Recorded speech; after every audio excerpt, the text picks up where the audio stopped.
Good morning. कैसे हैं आप लोग। जैसा कि इसके पहले हमने एक वीडियो बनाया था जिसमें फ्रांसीसी राजनीतिक व्यवस्था की जो मुख्य विशेषताएं हैं उसके बारे में हम लोगों ने कुछ पॉइंट का अध्ययन किया था। जबकि अभी कुछ पॉइंट ऐसे थे जिसका अध्ययन करना हमारे लिए काफ़ी आवश्यक है, क्योंकि उस व्यवस्थाओं विशेषताओं का अध्ययन करने के बाद हम फ्रांसीसी जो राजनीतिक व्यवस्था है उसको अच्छे से समझ सकेंगे। चूँकि जो फ्रांसीसी राजनीतिक व्यवस्था है जिसको पंचम गणराज्य के नाम से भी जाना जाता है, और जो फ्रांस वर्तमान समय में विश्व की एक आर्थिक महाशक्ति है, और इसको देखा जाए तो अंतर्राष्ट्रीय संस्थाओं में भी इसका लगभग सभी संस्थाओं में इसका प्रवेश है और इसको काफ़ी महत्व दिया जाता है। संयुक्त राष्ट्र संघ में भी अस्थायी सदस्य के रूप में फ्रांस को प्रतिनिधित्व प्राप्त है। तो यहाँ पर हम उसकी जो संविधान की मुख्य विशेषताएं हैं उसके जो छोटे हुए पार्ट हैं उसको देखने का प्रयास करेंगे। जैसा कि वहाँ पे एक महत्वपूर्ण विशेषता है कि जो फ्रांसीसी व्यवस्था है उसमें अधिकार संपन्न राष्ट्रपति और निर्बल विधायिका का प्रावधान है। जैसा कि हम संसदात्मक व्यवस्था में देखते हैं, आप ब्रिटेन में ले सकते हैं या अमेरिका में ले सकते हैं। यहाँ पर क्या है कि यहाँ पर अमेरिका में तो शक्ति पृथक्करण सिद्धांत लागू है, सरकार के तीनों अंग अलग हैं।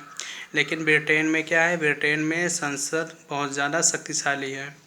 लेकिन इसके इन दोनों व्यवस्थाओं के विपरीत अगर हम फ्रांस में देखते हैं तो वहाँ पर एक नई ही व्यवस्था दिखाई पड़ती है। वहाँ पे क्या है कि जो वहाँ का राष्ट्रपति होता है जिसको कार्यपालिका भी कह सकते हैं, कार्यपालिका वहाँ पर बहुत ज़्यादा शक्तिशाली है।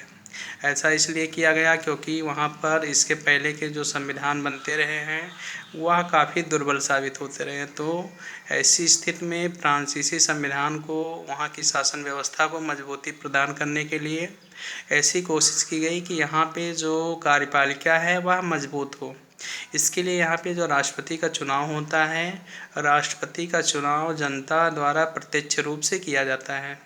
और इसके साथ ही जब विधायिका का गठन होता है तो विधायिका का गठन के बाद ही सामान्यतः राष्ट्रपति मंत्रिपरिषद का जो उसका मंत्रिमंडल होता है उसका निर्माण करता है, और उस मंत्रिमंडल में वह सामान्यतः उसी परिषद के यानी जो विधानसभा है विधानसभा के ही सदस्यों को लेता है।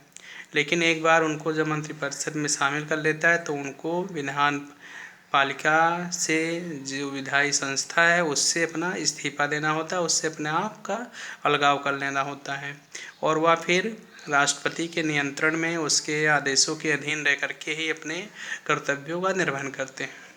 तो इस प्रकार क्या होता है कि कार्यपालिका पूरी तरह से व्यवस्थापिका से अलग हो जाती है और व्यवस्थापिका कार्यपालिका के लगभग अधीन हो जाता है। अब यहाँ पे दूसरी प्रावधान है कि व्यवस्थापिका उन्हीं विषयों तक कानून बना सकती है जिन विषयों का वर्णन संविधान में किया गया है। अगर उसको किसी ऐसे विषय पर जो संविधान में वर्णित नहीं है उस पर कानून बनाने का अधिकार नहीं है। उस पर कानून बनाने का अधिकार केवल मंत्रिपरिषद के पास है, जिसका कह सकते हैं कि जिसका मुखिया जो होता है वह राष्ट्रपति होता है। तो इस प्रकार से यहाँ पे राष्ट्रपति का पूरी तरह से वर्चस्व होता है विधान पालिका पर। और यहाँ पे दूसरी बात है कि जो यहाँ की विधान पालिका है जो कानूनों का निर्माण करती है उसको कभी भी राष्ट्रपति भंग कर सकता है। सामान्यतः इसका कार्यकाल 5 वर्ष होता है, लेकिन 5 वर्ष से पूर्व भी या कभी भी उसको भंग कर सकता है, वह उसकी मर्जी पर डिपेंड करता है।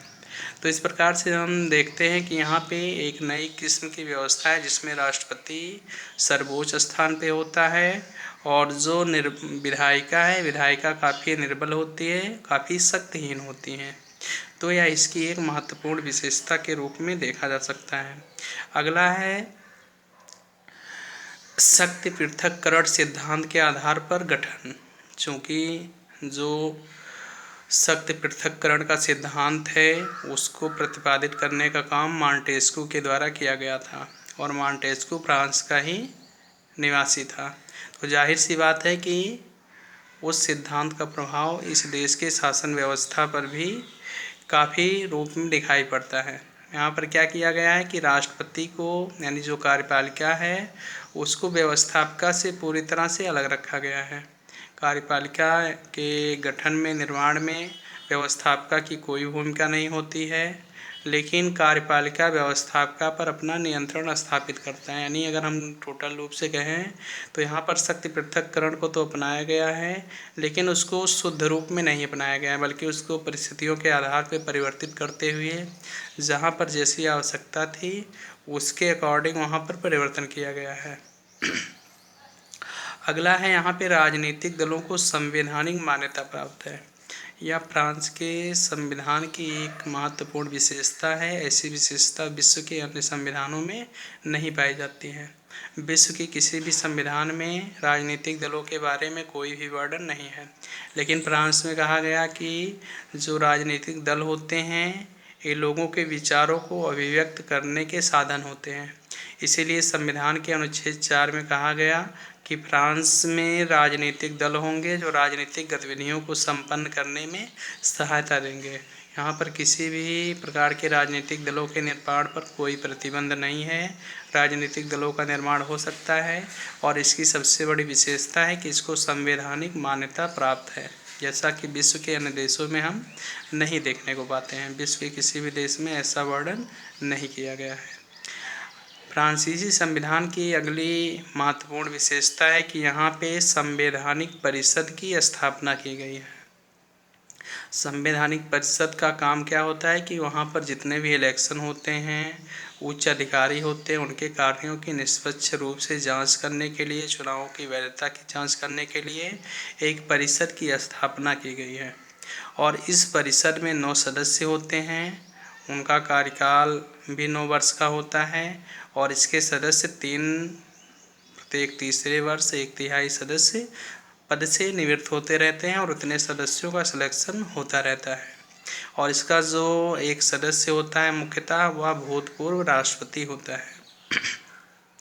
जैसा कि विश्व के अन्य देशों में, आप अमेरिका में ले लीजिए, भारत में ले लीजिए, यहाँ पे क्या है कि व्यवस्थापिका के कार्यों की जांच के लिए, व्यवस्थापिका के द्वारा पारित जो कानून होते हैं उसकी जांच के लिए, संवैधानिकता की जांच के लिए सर्वोच्च न्यायालय और उच्च न्यायालयों को अधिकार दिया गया है, उनकी वैधता की जांच कर सकते हैं।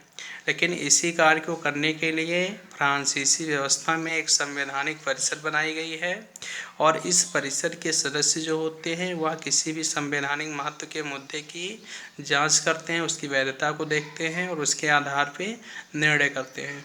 तो ये सारी जो व्यवस्थाएं हैं, ये व्यवस्थाएं, विशेषताएं जो हैं, ये फ्रांसीसी संविधान को एक अलग व्यक्तित्व प्रदान करती हैं, जिससे वह विश्व के अन्य संविधानों से अपने आप को अलग स्थापित करता है। और उसके महत्व को हम देख सकते हैं कि उसने किस प्रकार से जो शुद्ध रूप होते हैं, अगर शुद्ध रूप कहा जाए तो संसदात्मक व्यवस्था, अध्यक्षात्मक व्यवस्था, इन दोनों को शुद्ध रूप में ना अपनाते हुए बल्कि दोनों में सामंजस्य बनाते हुए जो उसके परिस्थितियों के आधार पर उपयुक्त था, ऐसी प्रणाली का विकास किया है।